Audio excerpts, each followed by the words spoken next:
Presidente Brugnaro, un'Expo che diventa appunto un'occasione per l'Italia, un'occasione importantissima e per il Veneto in particolare, come ve la state giocando nelle fasi preliminari.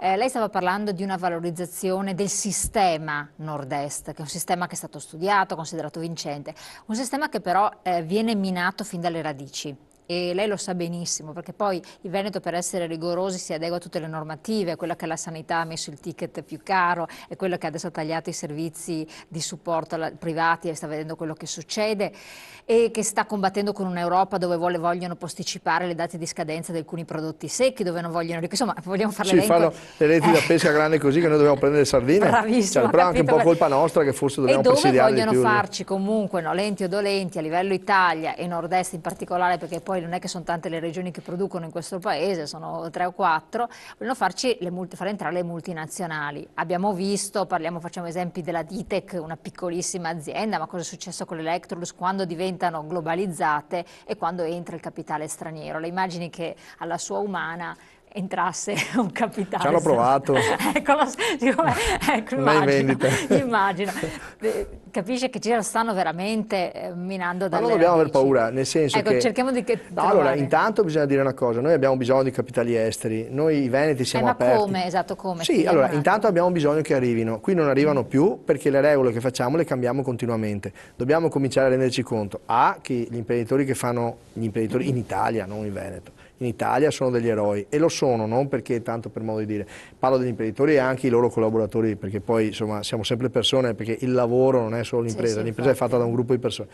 Purtroppo cambiano le regole continuamente, non ci rendiamo conto che gli investimenti hanno bisogno di certezze e di stabilità. Tu mi devi dire quanto costa e in che tempi e poi mi devi mantenere quello che hai detto. Ma le regole del gioco le cambiano continuamente. Purtroppo le cambiano. Ecco, questo è un grande limite, per cui noi abbiamo sempre detto che pensavamo un'Italia federale o comunque un'Italia più vicina ai territori, possiamo metterla come vogliamo, però dove? Proprio perché le condizioni culturali spesso sono diverse, né meglio né peggio, ma diverse, potrebbe essere una strada, secondo me, continuamente percorribile, restare in Europa in maniera diversa e rafforzare, parlo per quello che penso io, il Veneto, io parlo di Venezia metropolitana perché mi piace molto di più, credo che sia molto più spendibile nel mondo, un brand che esiste già da 100 anni e che aveva una sua storia importante in Europa, ricordo a tutti, la più grande e la prima repubblica in Europa. E per quello che abbiamo una città del genere, abbiamo centri storici come i nostri, perché a quel tempo il sistema metropolitano esisteva, le ville a Vicenza non le hanno fatte gli austro-ungarici, le hanno fatte i veneziani, era Venezia, è Venezia. Mi raccontavano ad Alleghe, dove abbiamo la squadra di ritiro, parlavamo col sindaco, con l'assessore, tante persone, amici proprio, come si facesse o si forgiasse il legno, si piegasse il legno per le prue delle navi, si legavano le cime e si facevano sugli alberi storti. Cioè, all'inizio ho preso a ridere, ho detto ma no, mi scherzate, e invece era proprio così, ad Alleghe, cioè non hanno dato, parlo della pedemontana in generale, la montagna in generale, è una cosa straordinariamente importante per noi, cioè è il nostro territorio, la montagna, noi dobbiamo ricominciare a scavare, abbiamo parlato di sostenibilità ambientale, dobbiamo far vedere che tutti i disastri fatti in passato, penso soprattutto all'aspetto dell'inquinamento, diventano per oggi, se la rileggiamo con un occhio diverso e positivo, lasciando perdere i cialtroni che continuano sempre a mettere zizzania. Se guardiamo la parte positiva, cioè tiriamo una riga e guardiamo avanti, questi problemi la Cina ce li avrà fra qualche anno, perché se noi oggi impariamo con un po' di coraggio a sistemare queste cose, a pulirle, noi oggi possiamo costruire l'industria che un domani andrà in Cina, andrà in altri posti a disinquinare. Abbiamo un livello elevato nella sanità che è incredibilmente importante. Dobbiamo pensare che gli ospedali, per come li abbiamo pensati noi, il nostro sistema, può essere esportato, sono di grande civiltà, anche se purtroppo in questo momento, ahimè, con scarsità di risorse, con per esempio i costi standard che non si riesce a far decollare, da noi spendiamo una lira, di là un euro, scusate, e di là ne costano 10, da altri posti, diciamo, queste cose qua gridano vendetta, però o ci fermiamo alla protesta e continuiamo sempre a protestare con tutti, ma non serve a niente, oppure ricominciamo a ricostruire le aziende. Ecco perché non dobbiamo avere paura delle multinazionali. Ma il problema è che prima devi valorizzare quelli che ci sono. Se quelli che ci sono ti dicono guarda che ci sono dei problemi, lo sanno anche le multinazionali che non arriveranno. Tant'è vero che vanno via, in maniera squalida peraltro, ma vanno via. Ma non snatura niente, ormai un mercato globale. Siamo noi più interessati ancora di loro a essere in questo gioco generale. Non dobbiamo aver paura. Chi vuol chiudere è perché ha paura della competizione. Noi non abbiamo paura di niente. Ma te pare che abbiamo paura dei cinesi?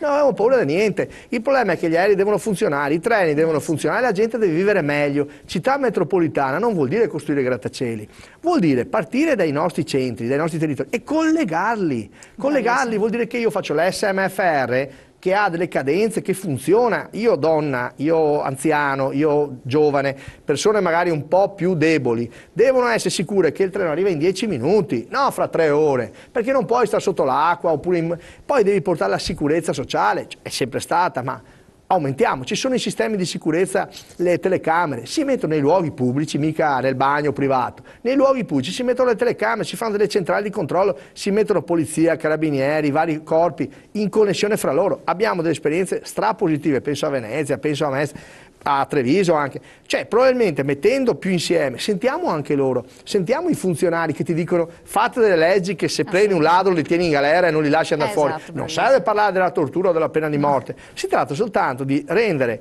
efficaci delle pene che sono anche una settimana, ma almeno stai dentro un mese, le carceri, scoppiano la gente nelle carceri e costruiamo carceri.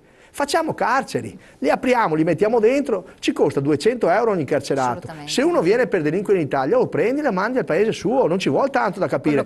Altra cosa, la messa in sicurezza del territorio. Adesso è più chiaro cosa vuol dire la marea che si alza. Quando l'acqua viene su, a Venezia viene sempre su, perché diciamo sempre dei veneziani, guardate che è dura vivere a Venezia, perché realmente viviamo sull'acqua, perché l'esperienza che c'è, che la Serenissima ha inventato, è stato il magistrato alle acque.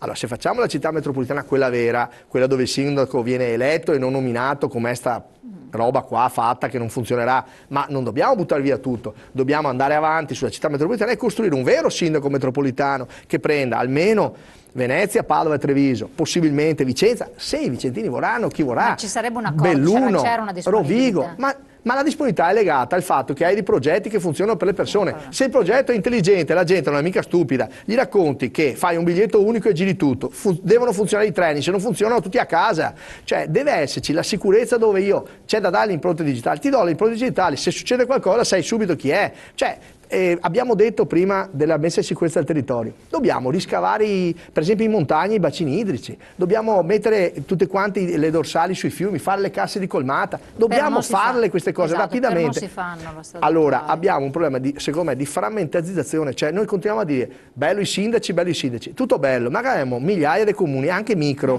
non ha senso sta roba qua, le municipalizzate, ognuno ha la sua, lasciamo stare privato o pubblico, perché anche la storia dell'acqua, ne hanno fatto un referendum ideologico, l'acqua deve essere pubblica e la bolletta cresce sempre di più. Sapete perché?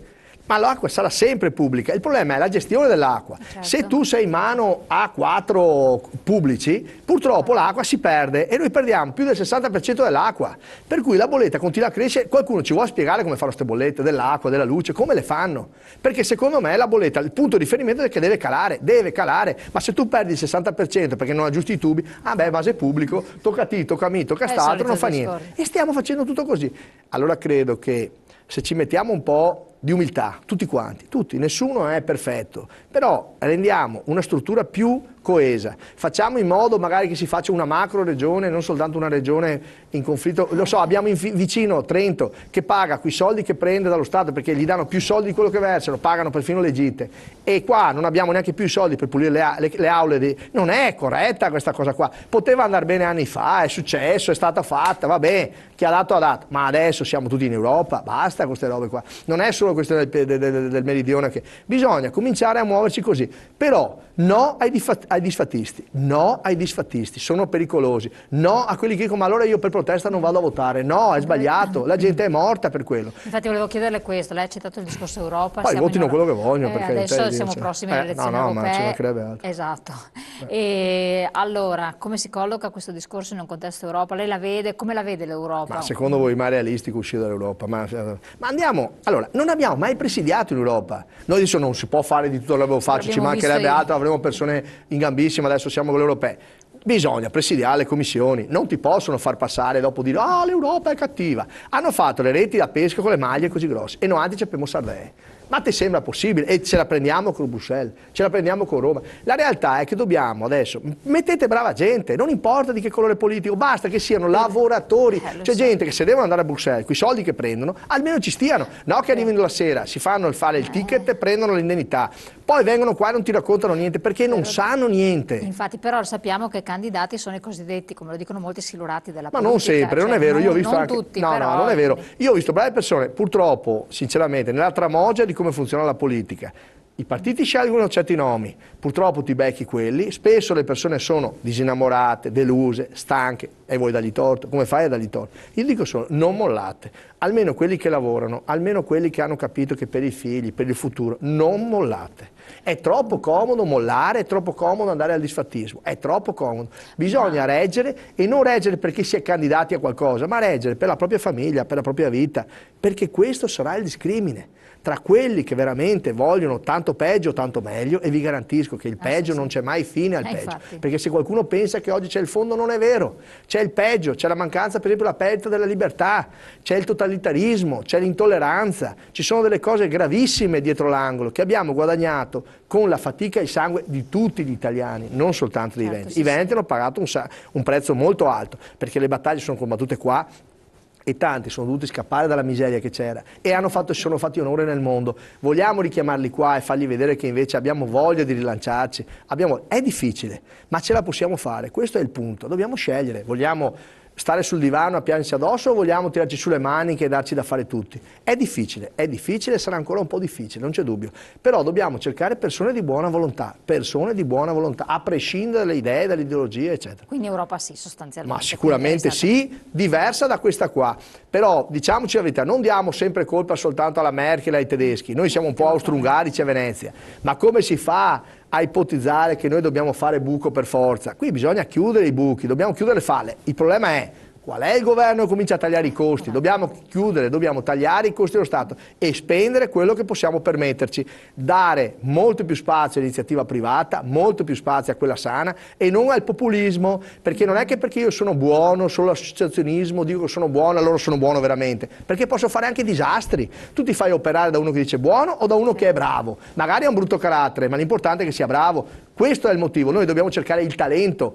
non i parolai, e i parolai qui in Italia siamo pieni di parolai, gente che parla, non si sa come, casca sempre in piedi, rotola, ma quando è il momento di arrivare al dunque, tirare fuori la grana, pagare lo stipendio, creare il posto di lavoro, spariscono. Cioè fanno i comitati, si cercano, fanno i gruppi di lavoro, capito? Ecco, lì quella roba lì, della gente, guardi la palla, noi l'abbiamo imparato nel basket, non guardate le finte, guardate la palla, guardate l'effetto vero, quello che riguarda la nostra vita e quella dei nostri, soprattutto dei nostri figli, che lì vedo i problemi veri, perché se noi continuiamo a dire no a tutto e soprattutto ci facciamo lusingare dai progetti senza gambe, perché anch'io sono capace di promettere. A promettere siamo capaci tutti, purtroppo la gente continua a credere a queste promesse. Chiedete uno cosa ha fatto, cosa ha realizzato prima di credere alle promesse. Se ha realizzato allora ha dei talenti, ma se uno non ha mai fatto il medico, come fai a fidarti di farti operare, ragazzi? Cioè, questo bisogna partire da qui. Ecco, lei ha parlato di meritocrazia, di capacità, di qualità, eccetera,